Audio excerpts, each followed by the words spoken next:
नमः शिवाय फ्रेंड्स, कैसे हैं आप लोग। आशा करती हूँ कि आप लोग स्वस्थ और मस्त होंगे। तो चलिए फ्रेंड्स, हम आप लोगों के लिए लेकर आई हूँ एक सुंदर प्यारा सा भजन।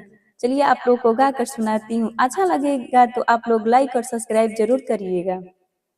हो अपना तुलसी माई से अपना के सोहाग मांगीना, सड़िया लाल मांगीना, हो सड़िया पियर मांगीना, सड़िया लाल मांगीना, हो सड़िया पियर मांगीना, अपना तुलसी माई से अपना के सोहाग मांगीना, हो अपना तुलसी माई से अपना के सोहाग मांगीना, सिंदूरा लाल मांगीना, हो सिंदूरा पियर मांगीना, हो सिंदूरा लाल मांगीना, हो सिंदूरा पियर मांगीना, अपना तुलसी माई से अपना के सोहाग मांगीना,